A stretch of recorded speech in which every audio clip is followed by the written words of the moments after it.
안녕하세요. 사연에 빠지다의 DJ 민영입니다. 오늘도 두 가지 사연 준비되어 있는데요. 첫 번째 사연 시작하기 전에 구독과 좋아요 버튼 꼭 눌러주세요. 그럼 오늘의 사연도 바로 시작해 볼게요. 안녕하세요. 30대 주부입니다. 우선 제 얘기를 말씀드리기 전 제 이야기에는 술 얘기가 많이 나와요. 제가 술집에서 일을 하다 보니 술에 대한 이야기가 많이 나올 수밖에 없고 또 제 결혼 생활이 술로 얽혀 있거든요.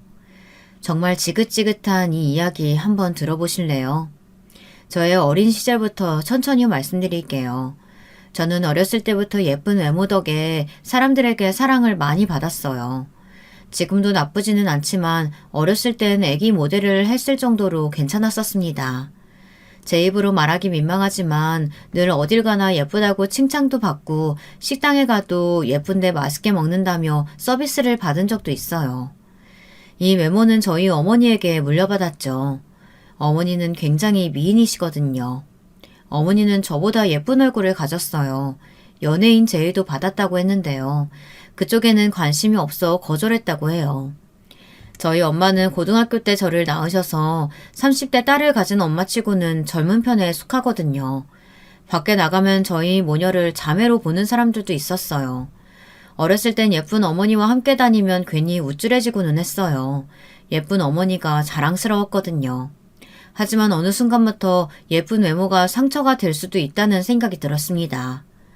저희 아버지는 어머니의 외모에 비해서는 평범한 편이었어요. 하지만 어머니에 비해서지 절대 못난 편은 아니었어요. 호감형 얼굴이라 인기가 꽤 있었다고 들었거든요. 어머니는 그보다도 더 많았지만요. 아버지는 어머니에게 한눈에 반해 여러 번 데이트 신청을 했고 어머니는 아버지의 다정함에 빠져 사귀게 됐대요.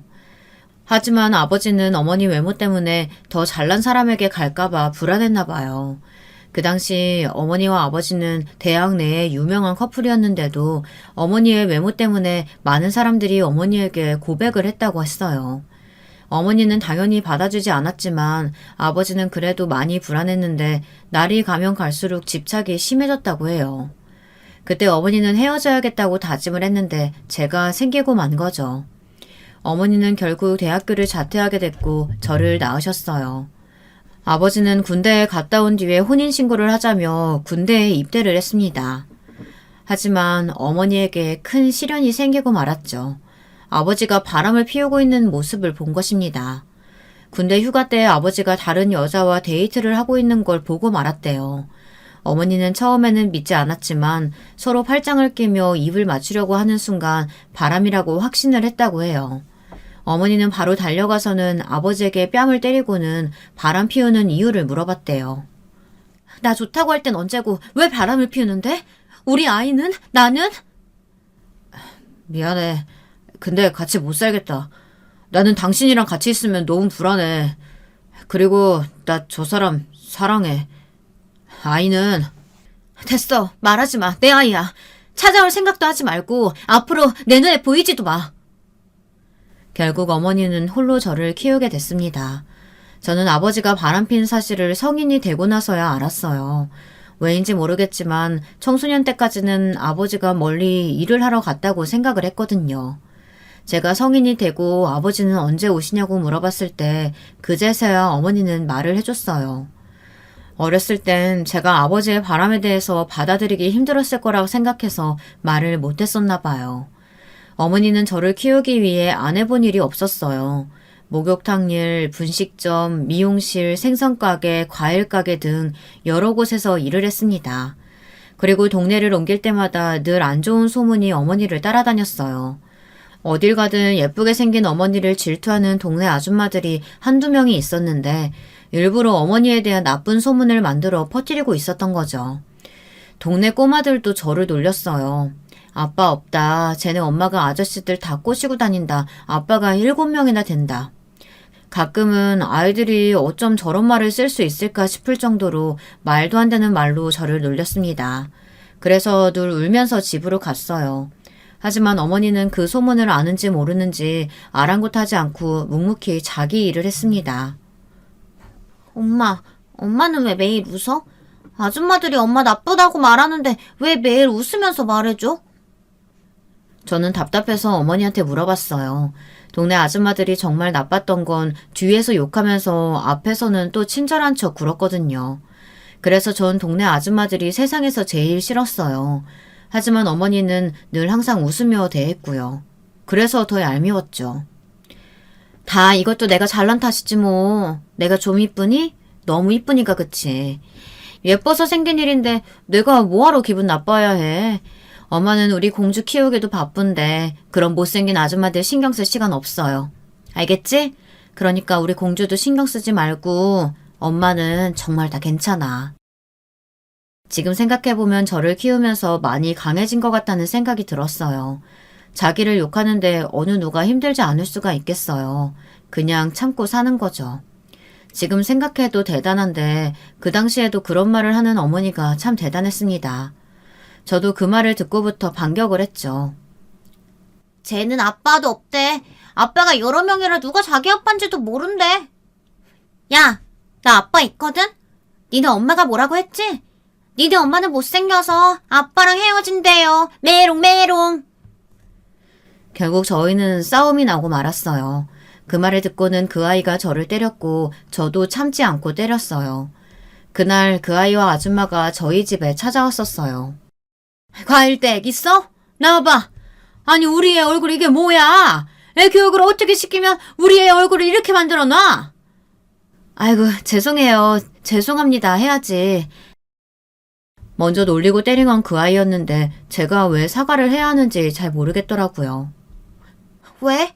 제가 먼저 나 아빠 없다고 하고 아빠 많다고 누군지 모른다고 했고 먼저 때렸는데? 그래도 너도 때렸잖아. 사과해야지. 야, 너가 우리 엄마 못생겼다고 했잖아. 맞잖아. 그러니까 니네 엄마가 우리 엄마 예뻐서 막 뭐라고 하는 거잖아. 저는 어머니께 등짝을 한 대 맞았죠. 아, 죄송해요. 얘가 아직 철이 안 들어서요. 제가 대신 사과할게요. 죄송합니다. 애 교육이나 잘 시켜요. 그렇게 아줌마와 아이는 돌아갔고 저는 그날 어머니에게 크게 혼이 났습니다. 그날 처음으로 어머니의 울음소리를 들었어요. 하지만 전 이해할 수 없었죠. 먼저 놀린 것도 때린 것도 제가 아닌데 왜 사과를 해야 하는지 아무리 생각해봐도 그 어린 나이엔 이해할 수 없었어요. 그때 어머니도 한 소리를 하고 싶었다고 했지만 제가 이 동네에서 잘 지내야 하기 때문에 아무 힘이 없는 어머니는 그저 사과할 수밖에 없었다고 해요. 그것도 모르고 초등학교 때 저는 늘 그 친구와 다투기만 했죠. 어머니는 악착같이 일을 하셨고 저는 늘 혼자 지냈어요. 그리고 중학교 때쯤 작지만 소중한 집이 생겼어요. 어머니는 술집을 차리셨고 손님들도 꽤 있는 편이었어요. 어머니를 보러 오는 손님들도 많았고요. 장사가 잘 돼서 좋기는 했지만 술 장사한다고 친구들 어머니는 저를 좋게 보지 않았어요. 친구들 또한 그랬고요. 처음에는 그런 이유로 괴롭힘을 당했는데 한 친구 덕분에 더는 괴롭힘을 당하지 않았어요.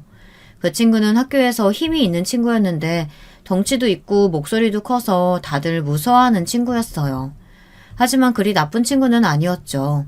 괴롭힘 당하는 친구가 있으면 괴롭히는 아이들을 혼내주거나 부당한 일이 있으면 자기가 나서서 도와주는 그런 멋진 친구였어요.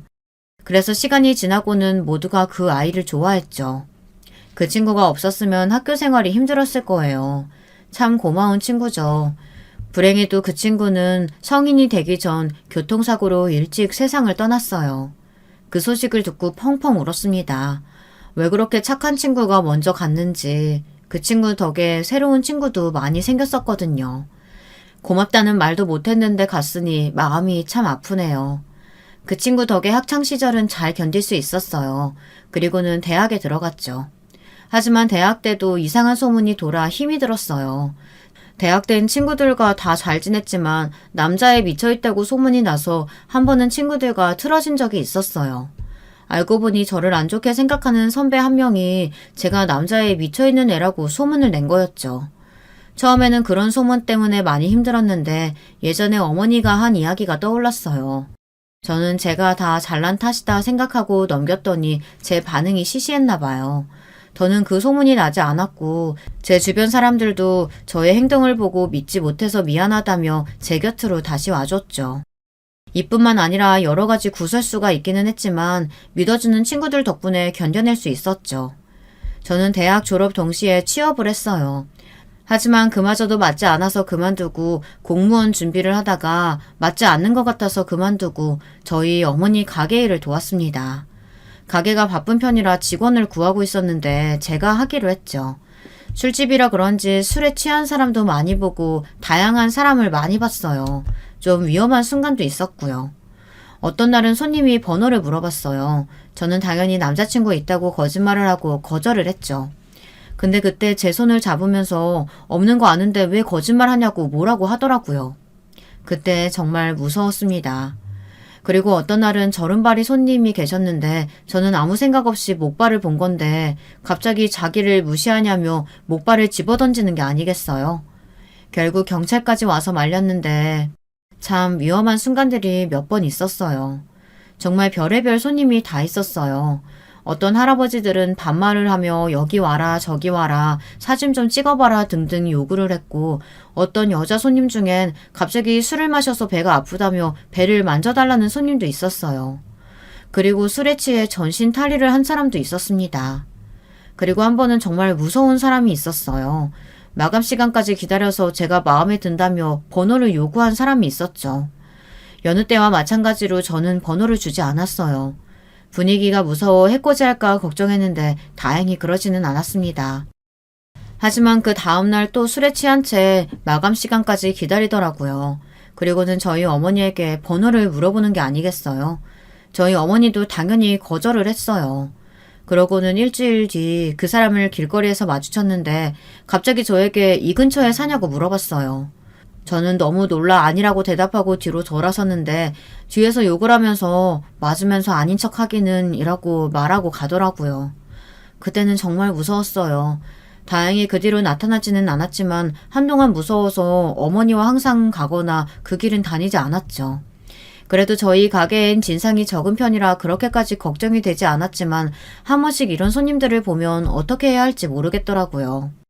근데 그 중에서도 저희 남편도 진상에 가까운 손님에 해당됐어요. 남편은 어머니 가게에서 일을 하며 처음 만나게 됐어요. 저희 가게에서 회식을 했는데 마감 시간까지 쭉 달리더라고요. 남편의 회사 사람들은 마감 시간이 가까워지자 하나둘 떠나가는데 남편만 혼자 술을 홀짝홀짝 마시고 있었어요. 정말 취해 보였는데도 마시고 있으니 어머니와 저는 걱정을 했습니다. 저희가 책임지고 보내야 하니까요. 마감 시간이 다 되어도 나가지 않아서 제가 마감 시간 다 됐다고 말을 했습니다. 손님, 죄송한데 저희 마감 시간이 다 돼서요. 아, 네, 가겠습니다. 네, 조심히 가세요. 아, 그 전에 소주 한 병 계산하고. 좋아합니다. 고백과 동시에 쿵 하는 소리가 나며 남편은 바로 쓰러졌죠. 어머니는 그 장면이 웃기는지 깔깔대며 웃었고 저는 놀라 멀뚱멀뚱 쓰러진 남편을 보고 있었어요. 진짜 사람이 술을 마시고 한순간에 쓰러질 수 있다는 게 신기했습니다. 다행히 쓰러질 때 의식이 있었는지 의자를 짚고 넘어져 다치지는 않았어요. 조금 있으면 깰 줄 알았는데 깰 기미가 안 보이는 거예요. 술 마신 사람이 힘이 풀리면 얼마나 무거운지 아시죠? 옮기려고 했지만 너무 무거워서 꿈쩍도 하지 않았어요. 어머니는 저에게 가게에서 지켜보라고 하시고는 먼저 집에 갔어요. 한두 시간이 지났나 남편은 그때서야 깨어났어요. 남편은 소스라치게 놀라면서 죄송하다고 연신 사과를 했습니다. 죄송합니다. 정말 죄송합니다. 제가 이렇게 많이 마시지 않는데 회식 자리라 저도 모르게 많이 마셔서 조절을 못했나 봐요. 죄송합니다. 죄송해요. 근데 그 전에 했던 말 기억나요? 네? 무슨 말이요? 남편은 마지막에 자기가 무슨 말을 하고 쓰러졌는지 모르더라고요. 고백했잖아요. 저 좋아한다면서요. 저 처음 보는 거 아니에요? 남편은 그 말을 듣고 얼굴이 빨개지면서 말을 더듬더라고요. 그 모습이 귀여워서 더 놀렸죠. 제가 그쪽 마음에 들었나 봐요. 바로 좋아한다고 고백하고. 혹시 제가 마음에 들어서 그렇게 술 많이 마신 거 아니에요? 오늘 토요일이니까 출근 안 하죠? 밥 같이 먹을까요? 순수한 남편의 모습에 저도 모르게 남편에게 빠지게 되었어요. 제가 좀 솔직하게 말하는 편이라 먼저 데이트 신청을 했어요. 적다 보니 알게 된 사실이 저희의 첫 데이트가 해장국집이라는 걸 깨달았네요. 그렇게 해장국집에 가서 저와 남편은 술 한잔 하게 되었습니다. 저희 만나볼래요? 남편은 또 얼굴이 빨개지며 좋다고 고개를 푹 숙이더라고요. 저는 그 모습이 어찌나 귀엽던지 눈구렁이 같은 남자들만 만나다가 이런 순수한 남자를 보니 빠질 수밖에 없었어요. 하지만 어찌나 소심하던지 가끔은 답답할 때가 많았어요. 가끔은 이게 사랑인지 모성애를 느끼는 건지 혼란스러울 때가 있었습니다. 아이 같은 면이 있었거든요. 하지만 일을 할 때의 모습은 평소에 보여주는 어리버리하고 순진한 모습과는 달랐어요. 꼼꼼하고 진지하고 책임감 있는 모습을 보고는 이 사람과 결혼을 해도 좋을 것 같다는 생각이 들었습니다. 하지만 결혼 이야기는 연애 때 한 번 하고는 하지 않았어요. 그래서 당연히 남편은 결혼 생각이 없을 거라고 생각했죠. 결혼 얘기에 대해 혼자 고민하고 있었는데 얼마 안 가 프로포즈를 받았어요. 알고 보니 남편은 그때 결혼 얘기를 함과 동시에 프로포즈를 해야겠다고 결심을 했다고 해요. 그렇게 저희는 부부의 연을 맺게 되었죠. 어머니와 저희 남편이 가게에 놀러 가면 인사드리고 해서 별 문제가 없었지만 시부모님이 걱정이었어요.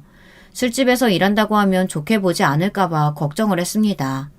다행히도 시아버지는 그런 게 무슨 문제냐며 말씀해 주셨고 시어머니는 무뚝뚝한 편이었지만 조심스럽게 저를 대해 주셨어요. 그리고 저에게 조심스럽게 말씀하셨죠. 나는 아가씨가 우리 집에 와도 상관없어.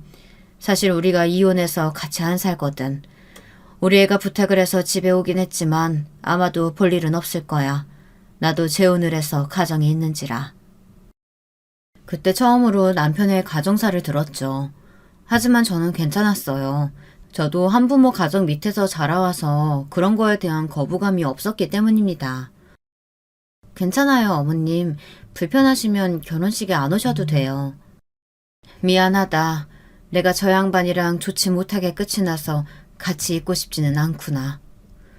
무슨 일인지 모르겠지만 시어머니와 시아버지는 좋지 않게 이혼을 하신 모양이에요. 둘이 따로 이야기할 땐 정말 따뜻하게 대해주셨어요. 시아버지와 같이 계셔서 무뚝뚝하게 있었던 거였죠. 어머니는 시아버지의 머리털조차도 마주치고 싶지 않다고 치를 떠셨어요. 분명 시아버지가 큰 잘못을 하신 것 같은데 전혀 그럴 사람으로 보이지 않았거든요. 너무 궁금해서 조심스럽게 물어봤어요. 어머님, 정말 죄송한데요. 혹시 아버님이 때리시는 건 아니죠? 아휴, 때리면 보지도 않지. 때리지는 않아, 소심해서는. 저 봐봐, 아들놈도 보면 소심한 구석 있지 않니? 지 아빠랑 똑 닮아서는. 그래도 성실해서 다행이지 아니었음 지 아비랑 똑같이 살지. 그럼 뭐 도박이라도 하세요? 아니 그런 것도 못해. 근데 사람이 워낙 술을 좋아해서. 아유 술만 마시면 아주 지 세상이야. 술만 조심하면 되는데 매일 술을 마시니. 술 안 마시면 너한테 무슨 소리도 못할 게다. 그래 사돈이랑 술 장사한다고? 그 양반 그 집 가서 공짜 술 달라고만 안 하면 될 텐데. 조심하거라. 시어머니는 시아버지를 조심하라고 신신당부하셨습니다. 보기에는 심해 보이지 않지만 함께 살아온 시어머니가 더 잘 아시니 말씀을 해주셨겠죠. 어머니께 말씀드리니 걱정하지 말라고 하시고는 결혼 준비나 잘하라고 하셨어요. 아무 탈 없이 결혼 준비를 마치고 결혼식을 올렸어요. 그리고 축복처럼 바로 아이를 갖게 됐죠. 저는 아버지 없이 자라서 아버지의 사랑을 잘 모르는데 저희 아이만큼은 아버지의 사랑을 많이 받았으면 좋겠다는 생각을 했어요. 그래서 남편에게 아이를 많이 사랑해달라고 매번 말했죠. 행복한 결혼 생활을 보내고 있었어요. 하지만 아이가 태어나고 그 행복은 끝이 났습니다. 저는 육아에 지쳐 있었고 남편은 회사 일로 지쳐 있었는데 시아버지가 매일같이 손자를 보겠다고 찾아오지 뭐해요. 보고 싶어서 올 수는 있는데 매번 신경 써야 할 것들이 많다 보니 힘들더라고요. 그리고 그냥 찾아오는 것도 아니고 매번 술을 마시고 오더라고요. 아이가 생기기 전 시아버지가 술을 마시고 크게 넘어진 적이 있었어요. 그 뒤로 술을 참으시더니 아이가 생기더니 더는 술을 마시지 않는다고 했죠. 그런데 아이가 태어나서 너무 기쁘다며 술 한 잔만 먹자고 해서 저와 남편은 당연히 허락을 했습니다. 거의 1년 넘게 참았으니 한 잔 먹고 또 마시지 않을 거라 생각했어요. 하지만 그 후로 거의 매일 먹기 시작했어요. 늘 술에 취해 있었죠. 1년 동안 못 먹은 술을 다 마셔야겠다며 더 심해졌어요. 그래서 매번 술에 취한 채로 저희 집에 왔죠. 그러다 사고가 나고 말았어요. 시아버지가 저희 아이를 안다가 그만 놓치고 만 거죠. 다행히 침대에 떨어졌고 남편도 시아버지가 불안해서 옆에 있어 아이를 잡았지만 정말 아찔한 순간이었어요. 결국 시아버지에게 더는 술을 마시고 오지 말라고 말했어요. 아버님, 계속 이렇게 술 드시고 오실 거면 오지 마세요. 아니, 내가 할아버지가 돼서 친손주도 못 보나? 아버님, 제발 정신 좀 차리시고 일단 술 깨시고 오세요. 아셨죠? 시아버지는 결국 집으로 돌아가셨어요. 한참 뒤 시아버지에게 전화가 왔죠. 하지만 왜 여자 목소리가 들리지 않겠어요? 알고 보니 편의점 아르바이트생이 시아버지의 전화를 가지고 있었던 거예요. 잘 들어가셨는지 전화를 해도 안 받으시더니 편의점에 놓고 간 것이었습니다. 어쩔 수 없이 남편이 시아버지의 전화기를 받으러 갔어요. 하지만 전화기만 들고 온 게 아니라 시아버지도 같이 왔더라고요. 편의점에서 소주를 마시다 병을 깨고 휴대폰도 놓고 편의점 옆 골목에서 자고 있는 걸 남편이 보고 데려올 수밖에 없었다고 해요. 시아버지는 정말 기절하셔서 일어날 생각을 하지 않았어요. 그 모습을 보니 남편과 처음 만났을 때가 떠올랐어요. 그러다 시어머니가 남편이 부지런해서 다행이라고 얘기했던 게 기억이 났습니다. 아니면 시아버지와 똑같아질 거라는 그런 무시무시한 말이 갑자기 생각났죠. 저는 절대 그럴 일 없을 거라며 다독이고는 아이를 재우러 갔어요. 아이와 저희 부부는 잠이 들었고 늦은 시간 갑자기 쿵 하는 소리가 들리는 거예요. 시아버지가 화장실에서 넘어진 거죠. 그러고는 허리가 너무 아프다며 막 소리를 치며 앓는 소리를 했어요. 그리고 한 1분도 안 돼서 바로 기절하셨죠. 저와 남편은 놀라서 구급차를 불렀고 응급실로 가게 됐어요. 다행히 아무 이상이 없다고 했고 그저 술을 너무 많이 먹어서 쓰러진 것 같다고 했어요. 시아버지는 코까지 골며 잘 주무시더라고요. 얼마나 속이 터지던지 왜 시어머니가 그렇게 싫어하셨는지 이해가 가기 시작했습니다. 그래도 다행히 그 뒤로는 술을 자제해서 마시더라고요. 그리고 일자리도 구하고 이제야 정신을 차렸나 싶었어요. 몇 년 뒤 힘들다고 그만두기는 했지만요. 시아버지는 그만두고 다시 술을 마시기 시작했습니다. 어느 날 시아버지에게 전화가 왔어요. 어머마, 오늘 집에 있냐?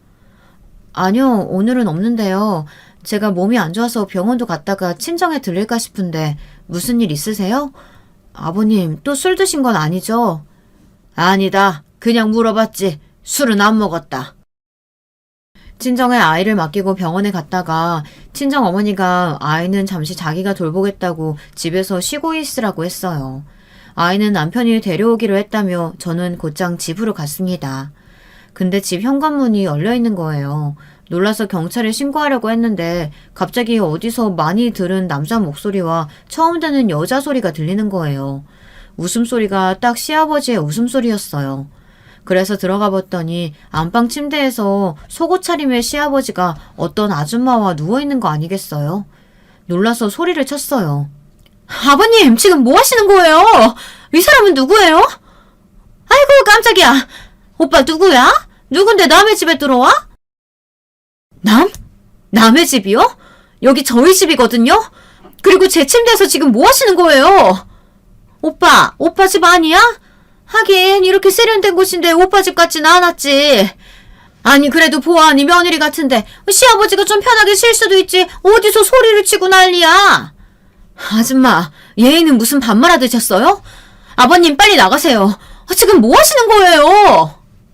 시아버지는 술 냄새를 풀풀 풍기며 눈만 껌벅껌벅 움직이고 아줌마는 뻔뻔하게 저에게 소리를 치지 뭡니까. 속이 터져서 소리를 지르며 나가라고 말했어요. 어처구니가 없어서 안 그래도 몸이 안 좋은데 그 모습을 보고 머리가 더 지끈거렸죠. 그날 남편에게 있었던 일을 이야기하니 남편은 종종 있는 일이라며 당연하게 받아들이더라고요. 아니, 이건 있을 수 없는 일이지. 뭐 예전이야 결혼도 안 했으니까 넘어간다 쳐. 근데 이제 당신이랑 나랑 같이 사는데 이건 아니지. 그냥 넘어가라니 그게 무슨 소리야? 그게 아버지가 술 마시면 종종 여자를 데려오긴 했는데 뭐 아무 일도 없었고 그리고 그냥 아버지도 자신감 없고. 자신감은 무슨 얼어 죽을. 그러면 매일 술 마시지 말고 일을 나가야지.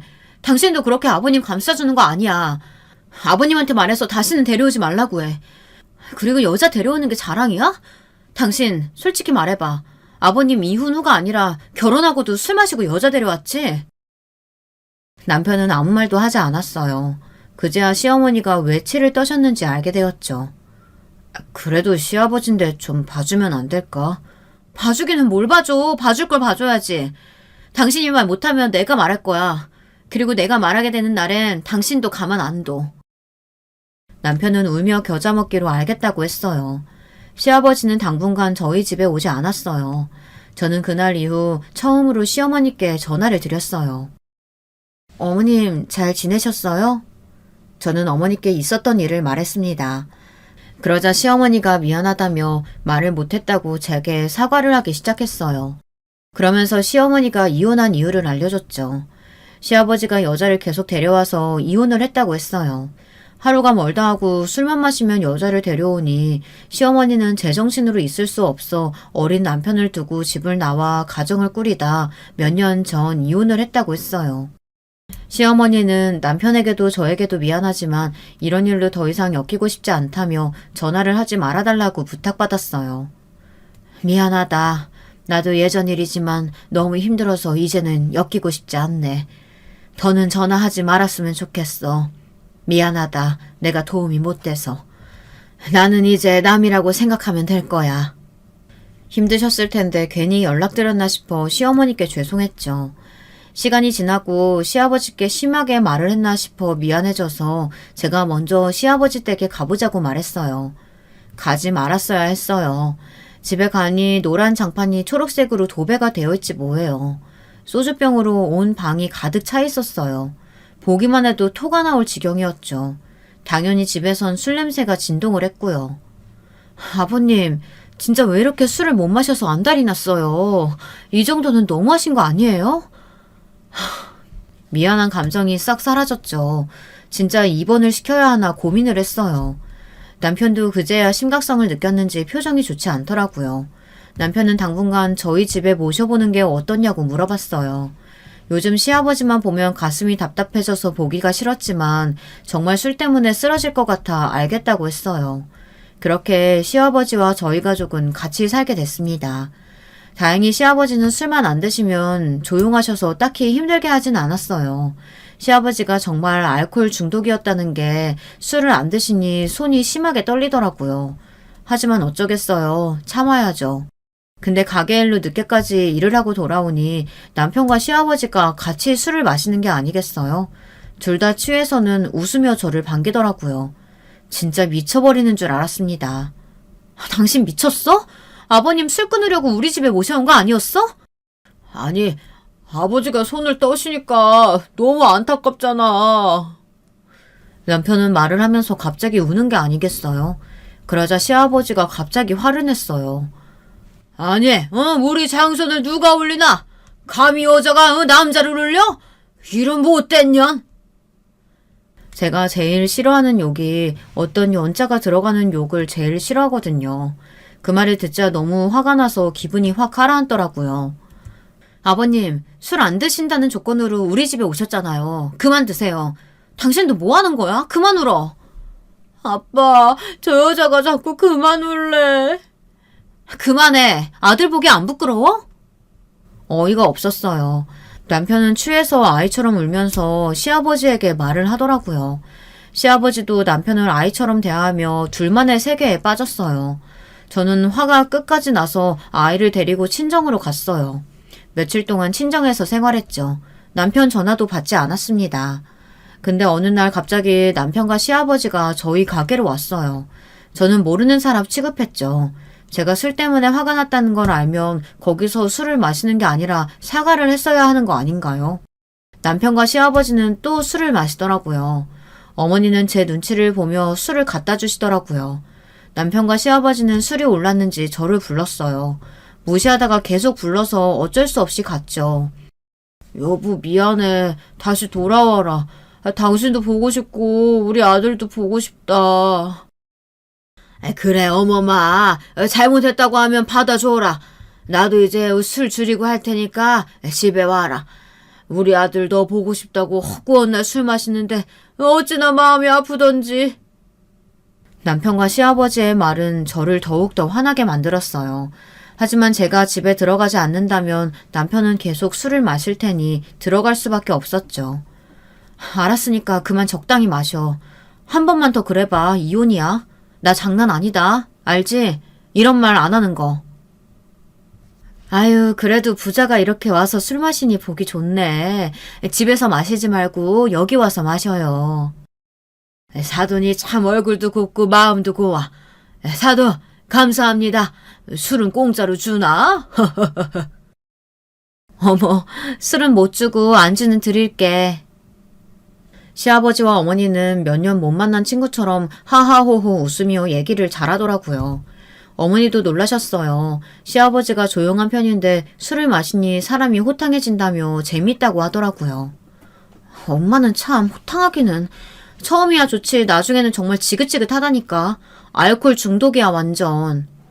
어머니는 깔깔 웃으며 친정은 술장사 시댁은 알코올 중독이라며 술에 빠져나올 수가 없다며 웃으셨어요. 저는 술만 보면 이제 지긋지긋하더라고요. 그래서 그런지 술을 마시기가 싫더라고요. 가끔 단골 손님들과 한 잔 마시는 것 말고는 입에 대지 않았어요.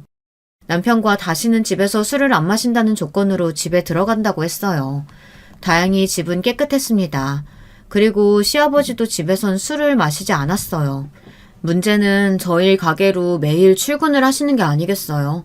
그 돈은 다 어디서 났겠어요. 다 저희 돈이죠. 돈이야 그렇다고 쳐도 더 큰 문제가 있었죠. 집에서 못 마시니 가게에서 만취할 정도로 마시는 거 아니겠어요. 심지어 남편도 같이요. 남편은 자주 마시지 않지만 한 번 마시면 만취할 정도로 마셨어요. 그리고 시아버지는 어머니가 편해졌는지 처음에는 사돈 감사합니다 이러면서 정중히 부탁했는데 가끔은 예쁜 언니, 예쁜 사장님, 심지어는 자기라고 부르는 거 아니겠어요? 아무리 편하다고 해도 이건 아니다 싶어 시아버지께 한 소리 했죠. 아버님, 호칭이 그게 뭐예요? 그건 아니죠. 술 마시다 보면 그럴 수도 있지 뭐. 얘는 뭘 그렇게까지 화를 내니? 아무리 그래도 그건 아니지. 오히려 어머니가 시아버지를 감싸더라고요. 어머니가 그러는데 제가 또 뭐라고 하겠어요. 넘어갔죠. 이런 나날들이 반복됐습니다. 시아버지를 보면 점점 화가 치밀고 답답하더라고요. 그래서 결국 같이 못 살겠다고 남편에게 얘기했어요. 나 더 이상 아버님이랑 같이 못 살겠다. 그냥 너무 안 맞아. 아니 술을 안 드시면 그렇게 멀쩡하신 분이 술만 마시면 왜 그렇게 변하시는 거야? 그리고 아니 매번 그러니까 너무 힘들잖아. 당신도 그래. 당신 술 그렇게 안 마셨잖아. 오히려 아버님이 우리 집에 오시고 나서 술 는 거 알아? 내가 나가든지 아버님이 나가든지 이렇게는 못 살아. 결국 시아버지는 집으로 돌아가셨어요. 그땐 시아버지에게 신경을 쓰고 싶지도 않아 남편에게 알아서 다 하라고 말했습니다. 남편은 시아버지가 안쓰러운가 봅니다. 계속 저에게 시아버지의 안부를 전하더라고요. 외로워하신다며 아예 합치는 건 안 되냐고 물어보는데 정말 화가 나서 이혼하고 둘이 살라고 했어요. 그러니 그제야 말을 멈췄어요. 그 이후로는 시아버지에 대해 말은 하지 않았어요. 시아버지 덕에 저희 부부는 말을 하지 않았습니다. 그 사이에 남편은 계속 술을 마시기 시작했어요. 그러다 보니 아들을 돌보지도 않았죠. 결국 아들과 저는 같이 출근을 하게 됐고 아들 때문에 일을 제대로 할 수가 없었어요. 너무 미안했던 게 잠이 들면 퇴근해서 집에 가야 했으니 얼마나 피곤했겠어요. 저희 부부는 냉전이었지만 저희 어머니에겐 봄이 찾아왔어요. 어머니도 가게 손님과 눈이 맞아 연애를 하기 시작한 거예요. 한 번의 이혼 경력이 있지만 요즘 그게 흠입니까? 그리고 사람이 꽤 매너도 있는 것 같아 응원해줬죠. 어머니가 행복해 보여서 참 다행이었습니다. 어느 날은 어머니가 제게 결혼에 대해 물어봤어요. 혹시 내가 결혼하면 네가 섭섭해하려나? 섭섭은 무슨. 나는 엄마가 빨리 결혼했으면 좋겠다고 생각하는데 말이 재혼이지. 솔직히 엄마는 결혼도 안 했는데 그럼 초혼 아니야? 나도 엄마 웨딩드레스 입은 모습 보고 싶어. 왜? 그 아저씨가 결혼하재? 어머니는 얼굴이 붉어지며 아저씨에 대한 이야기를 하더라고요. 거의 결혼하겠다는 사람처럼 저에게 말을 하더라고요. 어머니의 소녀 같은 모습을 보니 기분이 좋아졌어요. 그리고는 아저씨와 어머니와 저녁 약속을 잡았죠. 일 끝나고 다른 곳에서 밥을 먹으려 했는데 아저씨가 그냥 자기가 요리하겠다고 가게에서 먹자고 했어요. 저희는 마감하고 오랜만에 어머니와 저와 한잔 했어요. 느낌이 새롭더라고요. 뭔가 느끼지 못한 아버지에 대한 따스함이 느껴지기도 했고 비로소야 완전한 가족이라는 느낌을 받아 울컥했어요. 아니 애는 갑자기 왜 울어? 그냥 뭔가 가족 같다는 생각이 들어서. 아저씨, 저희 엄마 잘 부탁해요. 아이고, 이제 허락 다 받았으니 우리 결혼만 남은 건가? 그때 남편에게 전화가 왔었죠. 여보, 일 끝났어? 아버지가 한잔 하자고 해서 아들 데리고 고기 먹으면서 한잔 했는데 일 끝났으면 데리러 가고. 뭐? 나 늦게 간다고 했잖아. 애를 데리고 술을 마시면 어떡해. 가게로 와. 가게에서 먹고 있으니까.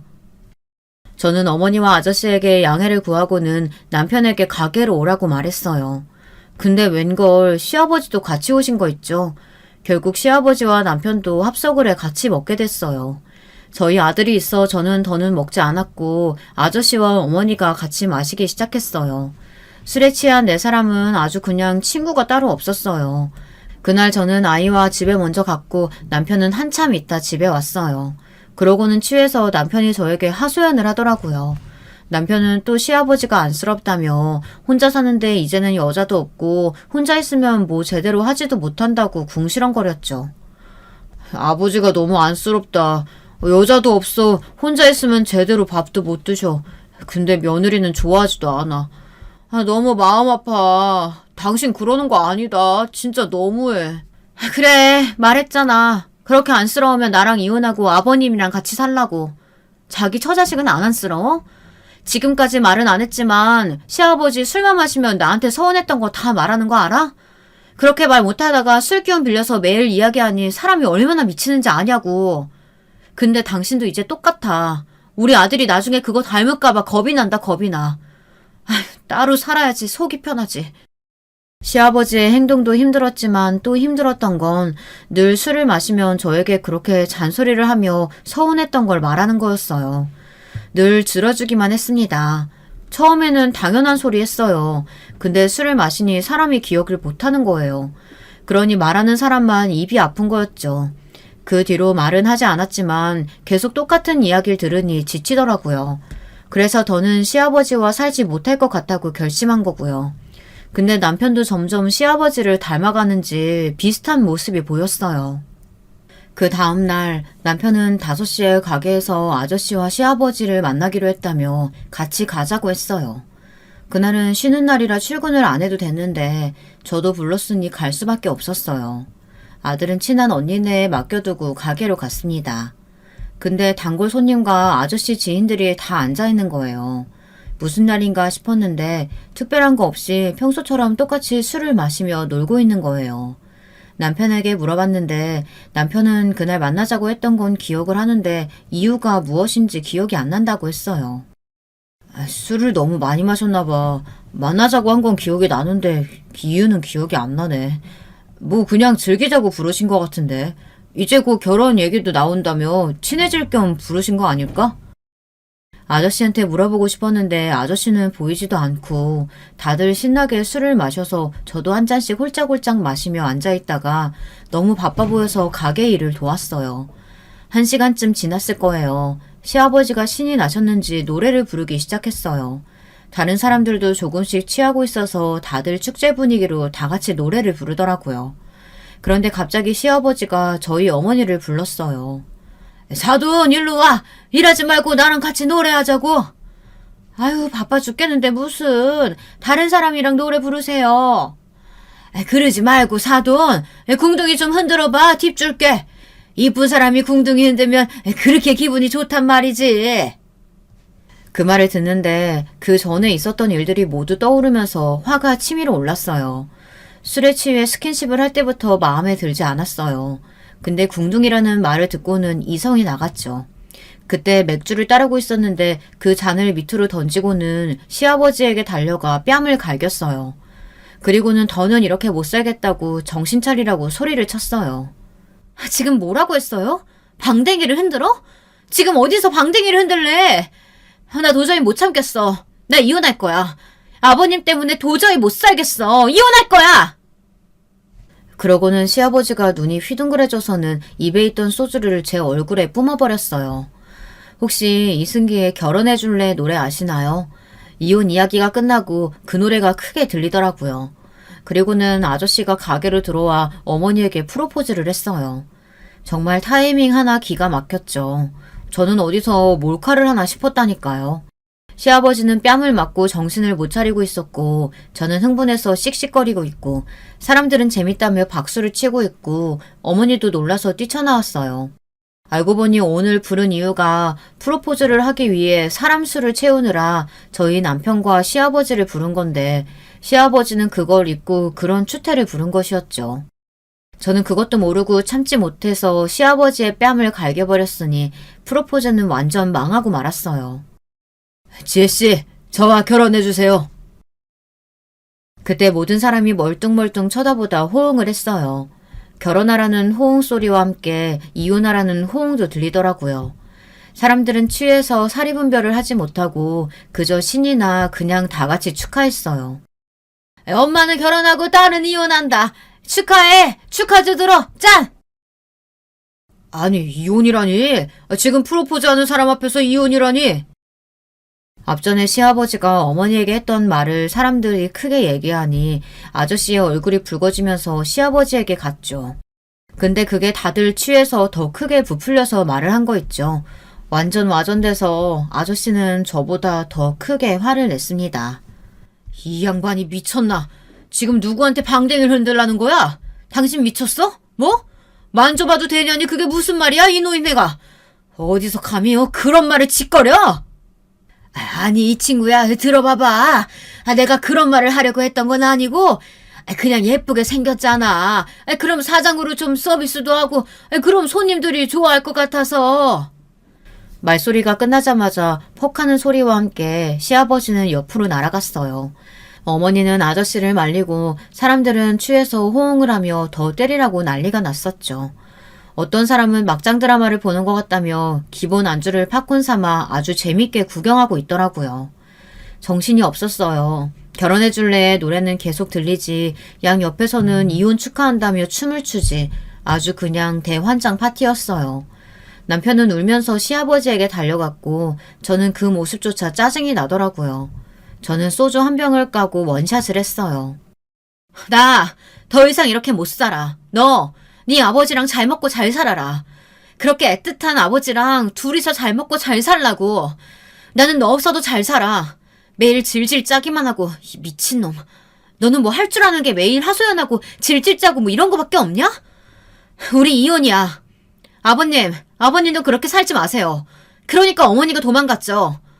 더는 나 찾지 마. 남편은 울며 제 바지가랑이를 잡으며 이혼은 안 된다고 말했지만 그 모습조차 이제는 찌질해 보이더라고요. 단호하게 이혼할 거라고 말을 했죠. 그 뒤로 전 처음이자 마지막으로 만취를 해서 기억을 잃었어요. 그 기억 끝으로 제가 어떤 행동을 했는지 기억이 나지 않았거든요. 그 뒤로 남편은 매일같이 술을 마시고 저희 가게로 찾아와 울면서 제게 말을 했습니다. 여보, 정말 잘못했어.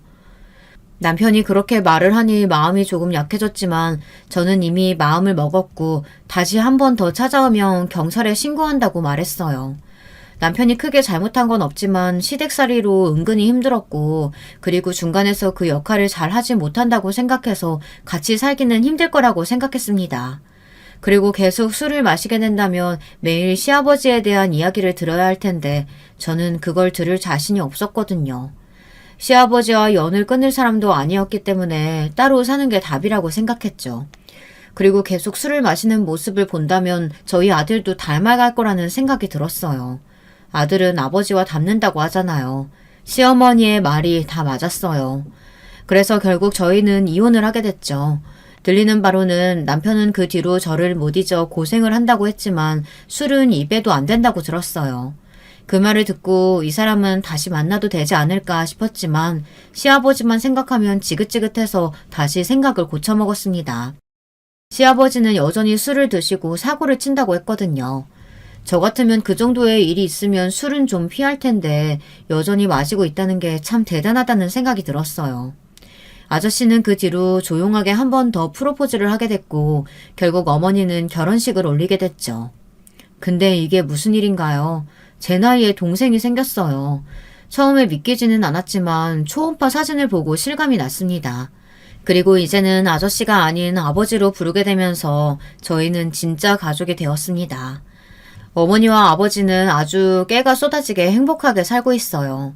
이혼 후 저는 술은 지긋지긋해서 가게에서 나와 지금은 카페에서 일을 하게 됐고 아들과 저와 둘이 살게 됐어요. 남편과는 가끔 아들이 남편을 보고 싶다고 할 때만 연락하고 연락은 하지 않아요. 아이에게는 좋은 아빠였으니 그래도 아이와는 잘 지내면 좋겠다는 생각에 그때만 연락하고 지내고 있어요. 그 후로 저는 술은 입에도 대지 않고 친구들끼리 술 약속이 있어도 절대로 마시지 않게 됐어요. 이젠 술만 보면 그 일이 떠올라 마시지 못하겠더라고요. 그리고 지긋지긋하기도 하고요. 결혼 생활은 그렇게 술로 시작해서 술로 끝이 났답니다. 듣는데도 술 냄새가 나지 않나요? 계속 술술거리니 술 냄새가 나는 것 같네요. 그 후로 저는 바리스타 자격증을 따 개인 카페를 열었어요. 처음에는 일하는 시간대가 익숙하지 못해서 힘들었는데 아침에 커피향을 맡으며 상쾌하게 아침을 시작할 수 있다는 게 참 좋더라고요. 물론 아직까지는 장사가 잘 되지는 않지만 그전보다 행복한 나날을 보내고 있어요. 그리고 새로운 사랑이 시작되어 지금 연애를 하고 있답니다. 아들과도 잘 만나고 결혼 얘기도 나와서 새로운 시작을 할 수 있을지도 모르겠네요. 프로포즈를 결혼해 줄래만 틀지 않는다면요. 그럼 지금까지 제 이야기 들어주셔서 감사합니다. 좋은 하루 보내세요. 감사합니다. 여러분, 두 번째 사연 시작하기 전에 좋아요, 구독 꼭 눌러주실 거죠? 그럼 두 번째 사연 바로 시작합니다. 안녕하세요. 저는 서울에서 두 딸을 키우며 남편과 사는 50대 여자입니다. 어제 오랜만에 대학 친구들을 만나 그동안 어떻게 살았는지 얘기를 꺼내게 됐는데 제가 어떤 얘기를 꺼냈더니 친구들이 너무 통쾌하다고 하더라고요. 그러면서 무조건 라디오나 유튜브에 제보하라고 해서 용기 내서 제보하게 됐습니다. 처음엔 망설였는데 제가 잘못한 것도 없고 저도 인생 살면서 제일 통쾌했던 날이라 얘기를 해보려고 해요. 대한민국 며느리라면 다들 겪어보셨을 시댁에 관한 얘긴데요.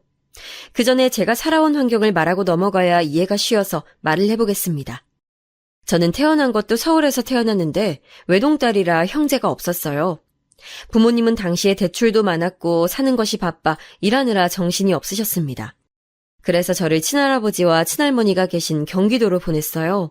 아마 3살 때부터였는데 덕분에 제 어린 시절을 생각하거나 사진을 보면 친할아버지와 친할머니가 옆에 항상 계십니다. 유치원도 두 분이 저를 챙기시며 보냈고 초등학교도 무려 친할아버지 집에서 다녔어요. 부모님은 주말마다 저를 보러 오셨는데 다행히 두 분이 사이가 좋지 않다거나 저를 사랑하지 않는 것은 아니었습니다. 지금은 괜찮지만 그때 아버지가 사기당해서 집이 휘청했을 때라 저를 친가에 맡겨두신 거였다고 합니다. 주말에 부모님이 오시면 같이 햄버거도 먹고 놀이공원도 다녔는데 그래도 평일에 친할아버지와 친할머니가 저를 너무나도 예뻐하셔서 사랑을 많이 받고 자랐다고 자부해요. 제가 친가에서 자랐다고 하면 주말에 부모님과 떨어졌을 때 많이 울었겠다고 말씀하시는데 전혀 운 적이 없습니다. 정확히 말하면 아주 어릴 땐 울었다는데 초등학교에 입학하고 나서는 매일 부모님과 전화도 했고 금요일 밤이면 부모님이 저를 보러 온다는 것을 잘 알았기 때문에 괜찮았어요. 부모님은 무슨 일이 있어도 저를 보러 오는 것은 단 한 주도 빼먹은 적이 없었거든요. 친할아버지는 자식이 우리 아버지 한 명뿐이었는데 그 당시 남아 선호 사상이 심할 때였는데 저를 끔찍이 여기셨습니다. 우리 공주라고 부르시며 학교 앞에 서서 제가 하교할 때 친할머니와 두 분이 손을 꼭 잡고 기다리셨어요. 어릴 때라 친구들이 저보고 왜 너는 아빠랑 엄마랑 같이 살지 않아 물어도 그냥 웃으면서 할아버지랑 할머니가 있으니까 괜찮아 답했던 기억이 생생합니다. 어렸던 저를 위해 두 분의 입맛에 맞지 않는 소시지를 일부러 사서 요리해 주셨고 무조건 제 편이었어요. 그러다 중학생 때 경기도에서 서울에 있는 우리 집으로 갈 땐 제가 가기가 싫어서 엉엉 울었답니다. 그런 저를 보고 오히려 부모님이 난감하셨다고 할 정도였죠. 두 분은 저를 보러 가겠다고 혹은 저보고 언제든지 놀러 오라고 하셨고, 실제로 제가 중학생 때 사춘기가 와서 힘들 때마다 할아버지 집으로 가서 자고 온 적도 많아요. 물론 부모님도 너무 사랑하고 우리 집이 좋았는데 할아버지 집은 제 마음의 안식처였고 들어가면 어렸을 때 제가 떠오르는 공간이었습니다. 그렇게 중학교와 고등학교는 서울에서 나왔고 저는 안타깝게도 공부머리가 그렇게 있는 편은 아니었어요. 아무래도 조부모와 살았으니 어릴 때 교육에 대해서는 다른 친구들과 비교해서 떨어지는 편이었습니다. 그래도 우리 할아버지는 중학교 교사로 일하셨는데 이미 그때는 은퇴하고 나이가 드셔서 아는 것은 분명 많아도 저에게 직접 알려주는 것은 힘들어 하셨어요. 또 저를 너무나도 예뻐하신 탓에 앉혀놓고 공부하기보다는 할머니와 저와 셋이 등산을 가거나 옛날 이야기를 해주시며 시간을 보냈습니다. 그렇다고 제가 완전 멍청하거나 성적이 바닥에서 노는 학생은 아니었고 서울에 있는 전문대에 입학할 성적은 됐어요. 지방 4년제와 전문대 중에서 고민하다 집에서 학교에 다니고 싶어서 전문대에 진학하게 됐습니다. 부모님은 언제나 제 선택을 존중해 주셔서 마음 편하게 다녔어요. 전공은 회계였고 대학을 졸업하고 바로 집 근처에 있던 건설회사에 격리로 취업하게 됐어요. 대학 때는 친구들과 많이 놀았는데 남자친구를 사귀진 못했습니다. 하필이면 제가 서울에서 중학교와 고등학교를 다 여자만 있는 학교를 졸업해서 남자만 보면 얼굴이 빨개지고 부끄러웠어요. 그래도 대학 생활을 하며 많이 나아진 채로 입사했는데 거기서 건설회사 사무직이었던 선배를 만나게 됐습니다. 서로 호감인 채로 몇 개월을 보내다 본격적으로 사귀게 되는데 이름은 창현이었고 저보다 4살 많은 남자였어요. 특출나게 잘생기거나 그런 건 아니었는데 사람을 편하게 해주는 능력이 탁월했습니다. 얘기하다 보면 편하고 시간이 어떻게 지나가는지 모르는 그런 사람 있잖아요. 그 사람이 딱 그랬어요. 우리는 연애하며 둘이 뭐 크게 싸운 적도 없었는데 그건 남자친구와 제 성격이 워낙 무난하고 다툼을 싫어해서 그랬습니다. 불만이 많은 편도 아니고 무슨 일이 일어나도 긍정적으로 어떻게든 되겠지 생각하는 편이라 깊게 생각하지 않거든요. 그렇게 꼬박 3년을 꽉 채워 사귀고 결혼 얘기가 슬슬 나왔습니다. 저는 결혼에 대해 마음먹었을 때 부모님보다 우리 할아버지 생각이 더 먼저 들었어요. 안타깝게도 할머니는 제가 대학생 때 암으로 돌아가셨는데 그때 너무 슬퍼서 한동안 정신을 차릴 수가 없었습니다. 제가 학교도 못 나가고 괴로워하니까 할아버지가 오히려 그런 저를 위로해 주실 정도였어요. 그 정도로 할아버지와 할머니는 제 인생에서 제일 중요한 존재였고 그걸 부모님도 아셨습니다. 저는 남자친구인 창현 씨에게 우리 할아버지한테 가장 먼저 인사를 가자고 해서 할아버지에게 미리 말하고 집으로 갔는데 들어가자마자 전 눈물이 났어요. 할아버지는 제가 어렸을 때 저에게 손수 요리도 해주시곤 했는데 특히 제가 고등어 요리를 좋아합니다. 고기보다 생선을 훨씬 좋아하는 저를 위해 시장에서 새벽부터 가서 고등어나 갈치를 사오시고 할머니와 저를 먹으라고 요리하신 할아버지세요. 그걸 기억하신 건지 제가 갈 때마다 할아버지는 저에게 요리해줬는데 제가 결혼할 남자친구를 데려간다니까 글쎄 혼자 고등어 구이와 갈비찜 그리고 동태찌개와 계란말이, 잡채 등 상다리가 부러질 정도로 요리를 해놓으셨어요. 우리 할아버지지만 제가 정말 자랑할 만하죠? 눈물을 흘리니까 왜 오는 거냐고 어서 와서 먹으라고 하시며 남자친구와 저를 끌고 식탁으로 앉히신 할아버지와 즐겁게 웃으며 저 어릴 때 얘기하고 어떻게 만났는지 들려드리고 기분 좋게 집으로 올라왔어요. 우리 부모님도 남자친구와 같은 회사에서 만났다고 하니까 좋아하셨고 결혼 반대를 특별히 하진 않으셨습니다. 그런데 이런 우리 집의 분위기와는 다르게 시댁에선 저를 그렇게 반기지 않았어요. 이유는 학벌 때문이었는데 남편은 서울에 있는 명문대를 졸업했거든요.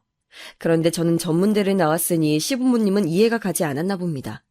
특히 시어머니가 아들에 대한 자부심이 장난 아니신 분이었는데 남편은 장남이었어요. 밑으로 도련님이 있었는데 도련님은 대기업에 다니고 있었습니다. 제가 인사 갔을 때도 두 분의 표정이 좋지 않았어요. 당연히 저도 사람이니까 민망하고 괜히 우리 부모님이 보고 싶고 우리 집에서 남편 온다고 특히 할아버지가 혼자 요리했던 게 생각나서 침울했습니다.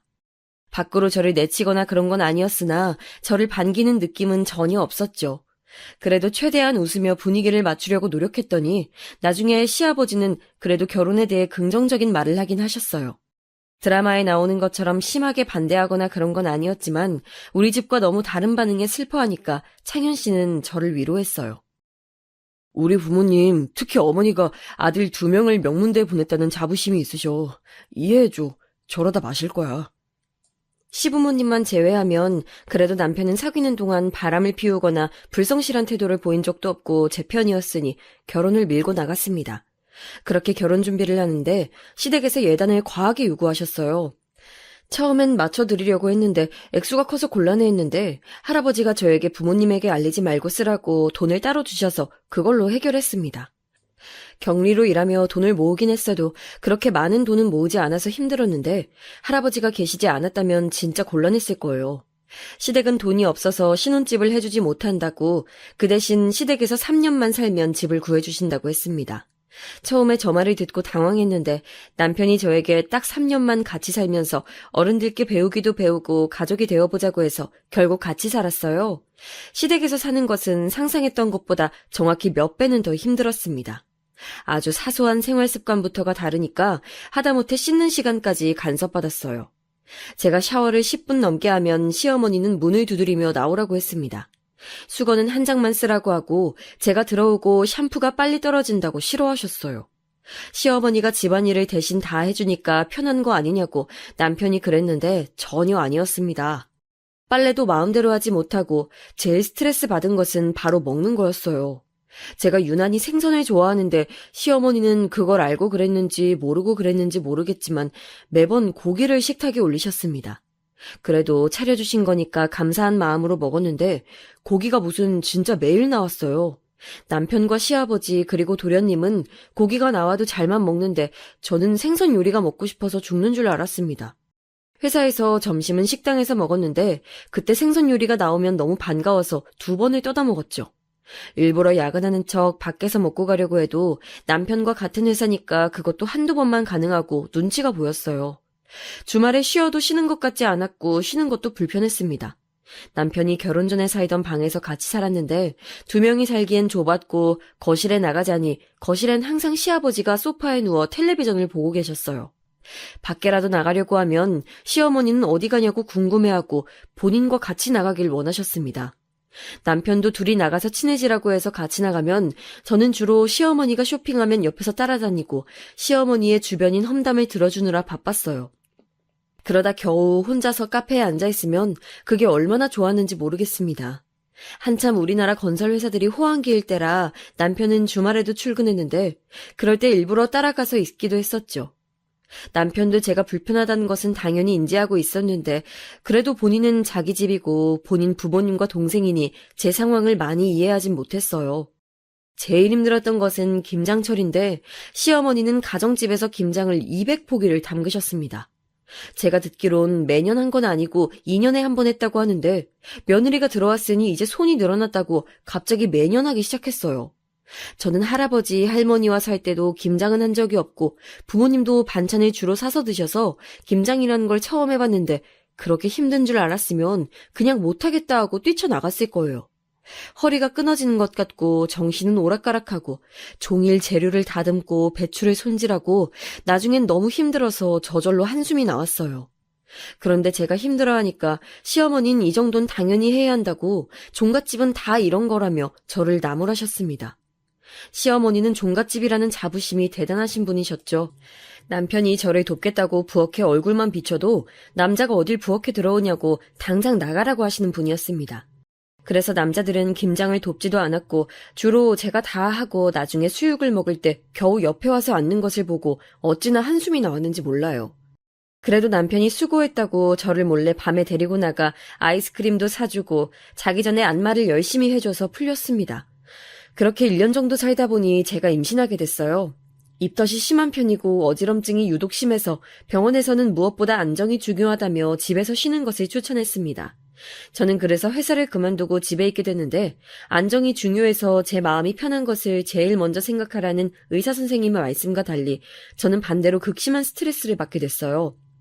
집에 있다는 것은 다시 말해서 시부모님과 종일 같이 있어야 한다는 의미잖아요. 아침에 언제 일어나는지 밥은 무엇을 먹는지 모든 것을 간섭하는 시어머니 때문에 전 안 그래도 입덧 때문에 힘든데 정신적으로 힘들기 시작했습니다. 저도 그럴 때마다 시어머니가 듣기 싫은 말을 하면 자리를 피하거나 표정이 안 좋아졌는데 그래도 시어머니는 저에게 뭐라 하는 것을 멈추지 않았죠. 시아버지도 은퇴하고 집에 있었는데 진짜 손 하나 까딱 안 하고 소파에서 계속 누워 있어서 오히려 저는 신기했습니다. 저한테 저렇게 하라고 해도 그렇게 못할 것 같은데 시아버지는 종일 누워서 텔레비전만 보셨어요. 집에 있다 보니까 남편의 퇴근만을 기다렸는데 그러다 보니 저는 마음이 힘들었습니다. 그런 저를 보고 남편이 걱정된다고 부모님 집과 할아버지의 집에 주말에 같이 가줘서 그나마 견딜 수 있었어요. 우리 가족들 집에 갈 때는 제가 생선이나 해물 요리를 좋아하는 것을 이미 아니까 미리 준비하셨기 때문에 마음껏 먹을 수 있었습니다. 임신 중이라 날 것은 자제하는 편이었고 해물도 걱정하긴 했지만 고기보다는 훨씬 제 몸이 받아들이는 게 좋았어요. 시어머니의 잔소리 때문에 저는 힘들어도 이렇게 가족들 얼굴도 보고 남편을 보며 버텼습니다. 그러다 출산했는데 첫째의 성별은 여자였어요. 우리 집에선 성별에 상관없이 제가 아이를 무사히 낳았다는 것이 중요하다고 반겼는데 시댁은 아니었습니다. 출산한 병원이 시댁하고 가까운 곳에 있었는데 딸이라고 하니까 시어머니는 아이를 보러 병원에 오지도 않았어요. 오히려 경기도에 사는 우리 할아버지가 저를 보러 오겠다고 그 멀리서 버스를 타고 오셨습니다. 할아버지는 제 딸을 보기 전에 저에게 먼저 와서 수고했다고 손을 꼭 잡아주셨어요. 부모님도 너무 고생 많았다며 아이가 건강하다고 축하해 주셨는데 시댁에서만 반응이 냉담했습니다. 그래도 남편과 저는 우리가 사랑해주면 된다고 서로를 위로했어요. 다행히 시부모님과 달리 남편은 남아 선호 사상이 있는 편이 아니라 우리 딸을 온전히 예뻐했습니다. 산후조리는 친정에서 하게 됐는데 확실히 제가 살던 집에서 몸조리하니까 회복 속도가 아주 빨랐어요. 제 맘대로 먹고 싶은 것도 마음껏 먹고 빨래도 엄마가 해주니까 너무 편했습니다. 시어머니와는 민망해서 제가 회사를 그만두고 빨래를 맡게 됐는데 결혼하고 처음으로 하는 거라 당연히 서툴렀는데 시어머니는 그런 저에게 잔소리를 많이 하셨어요. 그렇게 살림을 할 때마다 잔소리 받다가 집에 오니 천국이 따로 없었습니다. 우리 할아버지는 손녀가 딸을 낳았다고 아픈 다리를 이끌고 우리 집에 저를 보러 오셨어요. 올 때마다 과일이나 생선을 늘 사오셨는데 저에게 아기가 언제 커서 아기를 낳았냐고 기특하다고 하셨습니다. 딸은 다행히 아주 건강하게 태어났고 제가 마음이 편하니 아이를 안아주는 것도 많이 안아주고 가족들 품에서 몸조리를 아주 편안하게 마치게 됐어요. 미역국도 엄마가 잔뜩 끓여주셔서 맛있게 먹었고 제가 좋아하는 고등어 구이도 많이 먹었습니다. 확실히 엄마 음식을 먹으니까 입맛이 확 돌았어요. 그리고 시댁에 가는 날이 다가왔는데 와 진짜 너무나도 가기가 싫었습니다.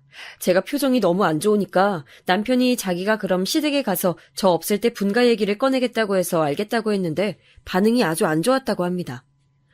내가 얘기 꺼내는데 부모님이 3년이 원래 기간이었으니 그때까지는 같이 있자고 하시네. 일말에 기대를 하고 있었는데 저런 소리를 들으니 저는 급속도로 우울해지기 시작했어요.